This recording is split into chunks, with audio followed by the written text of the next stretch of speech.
hari ini juga saya kedatangan seorang tamu masih muda. Lihat dalam keadaan dingin-dingin. Siap. Dan saat ini pula saya ditemani oleh dari Indonesia. Nah, siapa dulu Mas? Halo. Halo. Namanya Mas Adin. Beliau dalam rangka kunjungan ya Mas ya? Ya. Dan Sekolah visitation. Ya. Oh, oke. Yang saya heran tuh Mas ya, saya ini nih musim dingin Mas. Saya 3 tahun di Amerika Mas ya, itu udah 4 lapis nih, terus terang aja. Nah ini saya baru 2 minggu ya, baru 2 minggu Mas ya? Ya. Nah ini orang Alaska. Nyoba. Coba. Lu Mas Adi lo gogoan lo Mas. Bawa obat kok. Obat, oke.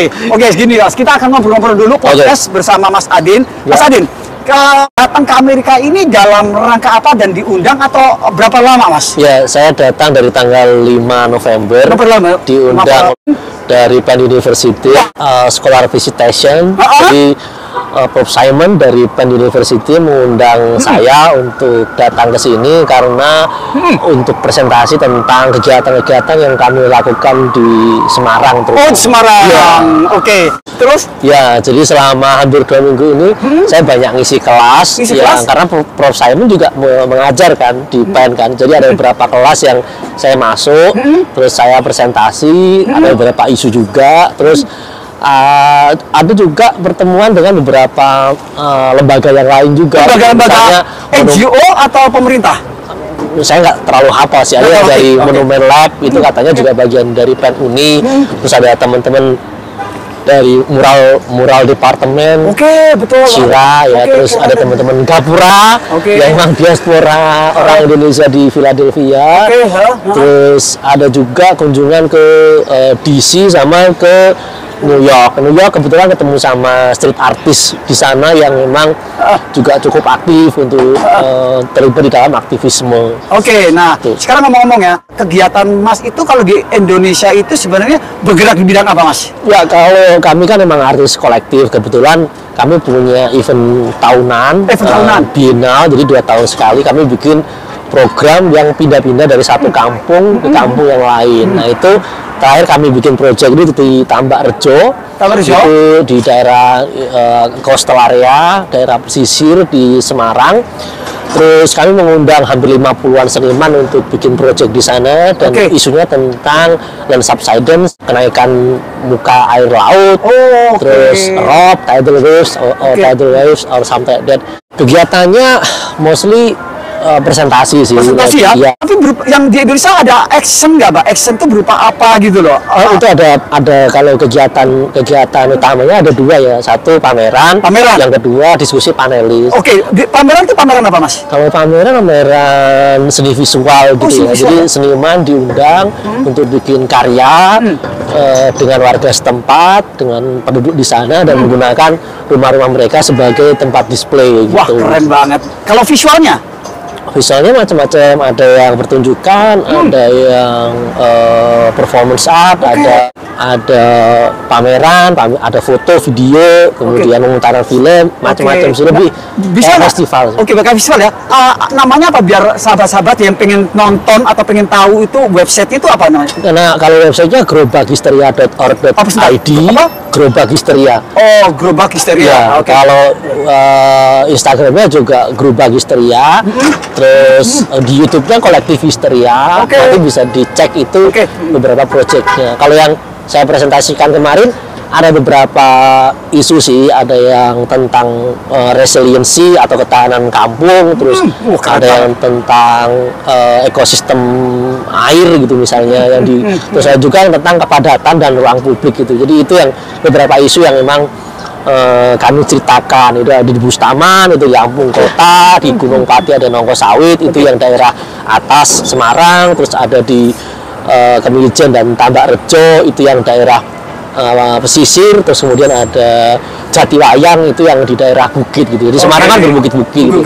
Jadi proyek-proyek kami itu banyak melibatkan kampung-kampung yang punya isu-isu yang berbeda-beda. Berbeda-beda. Cuma saya sempat kemarin lihat yang Mas kirim tuh yang lewat PDF itu ada juga gambar-gambar seperti mural. Itu apa kaitannya, Pak? Menarik banget. Ya, mural kan bagian dari salah satu metode kami untuk mendistribusi informasi atau pengetahuan gitu ya.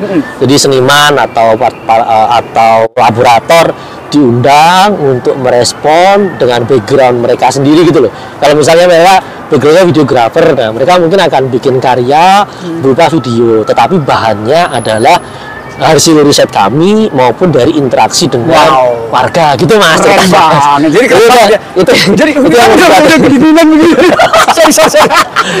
Ini coba lagi gini. Nah Mas, untuk datang ke Amerika ini Mas, itu prosesnya gimana? Kok apakah memang dipilih atau memang pas kebetulan Mas sebagai penanggung jawabnya di sebuah proyek itu? Ya kan, kalau rencana datang ke sini itu udah dari 2020 sebetulnya 2020. Mas. Oke. Waktu itu udah beli tiket, sudah ke Jakarta mengurus visa, tapi karena pandemi, outbreak gitu kan, terus semua cancel gitu. Akhirnya kita nunggu 3 tahun gitu. Jadi memang udah lama direncanakan, dan yang mengundang memang dari PEN kan. Oh, dari UPenn ya? Ya, dari Wah, luar biasa ya sahabat-sahabat. Ya. Jadi ternyata teman-teman di Indonesia maupun di Amerika, diaspora kita ini sekarang kalau sama dianggap diaspora nih.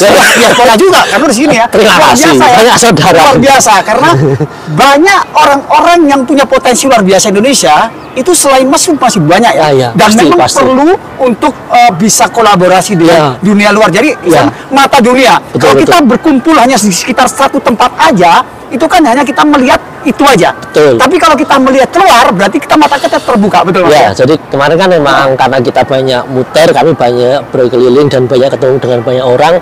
Kemudian nanti setelah pulang kan unloading informasinya itu kan. Jadi kayak menata ulang ini apa, terus melihat kemungkinan kolaborasinya untuk proyek-proyek berikutnya. Oke, harapannya kan lanjutan harapannya kan memang ini semacam kunjungan awal gitu untuk berkenalan dengan jaringan yang memang potensial gitu. Oke, makasih banyak. Mas, ini sebagai penutup terakhir ini kelihatannya duduk gemeter Mas. Ini ngomong baru 5 menit udah kedinginan. Iya, udah kedinginan ini. Tapi kalau nggak begitu nggak kelihatan kaosnya. Karena ini kan kaos ini kan bagian dari seni kan untuk kota. Ya. Ini dikit dong. Seni untuk kota ya Mas ya. 15 tahun. Oke.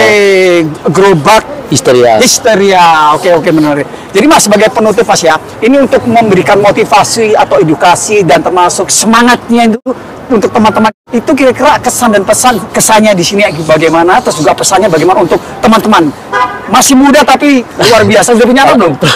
Masih muda pantas. Kalau kesannya ya pasti terkesan ya, karena aku banyak ketemu dengan jaringan-jaringan yang memang concern di isu yang berdekatan atau sama bahkan gitu kan.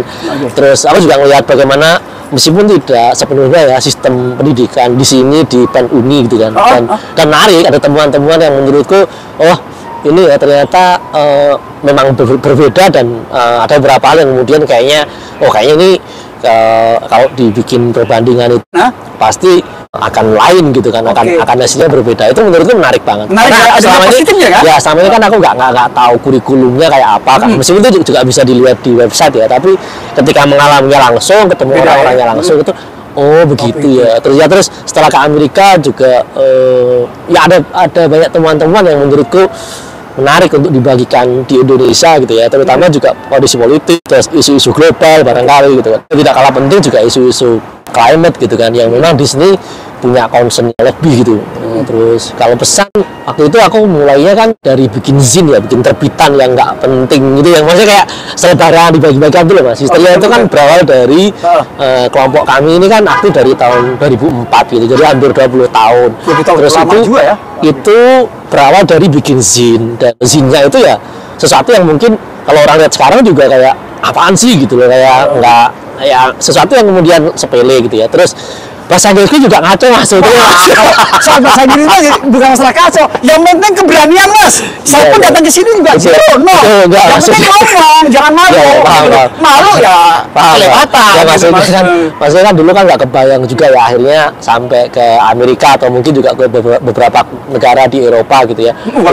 Itu nggak kebayang, karena maksudnya kayak bahasa Inggrisnya itu memang beneran yang gimana sih, ngaco gitu. Tapi kan suatu kendala karena saya punya prestasi yang luar biasa. Bukan kendala ya. Tapi itu kan dulu kan dianggap momok kan Mas, kadang-kadang. Kita kan kalau di momoknya itu. Kalau di Indonesia kan kadang-kadang dulu pas gitu ya betul. Kalau sekolah misalnya kalau ada yang pintar bahasa Inggris kayaknya udah paling hebat gitu ya. Tapi kan nggak harus gitu. Itu penting. Tapi maksudku aku kan diundang bukan karena pinter berbahasa Inggris gitu loh. Betul sekali, bukan itu.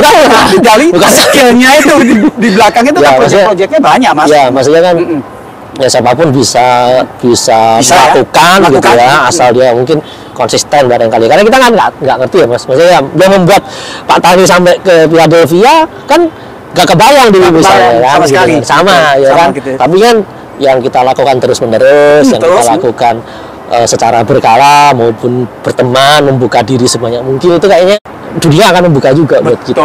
Jadi intinya bisa bergaul itu karena networking juga, Mas ya. Jaringan, dan tetap harus semangat juga, tidak boleh menyerah ya kan. Dan konsisten ya dalam mengerjakan apa-apa walaupun kita gagal terus dilakukan ya Mas ya. Nah itu kan, Mas, sorry ini udah mulai kedinginan. Oke, ditanya teman-teman sekalian karena Mas Adin sudah mulai kedinginan, kita habisin ngopi aja. Siap. Oke, siap.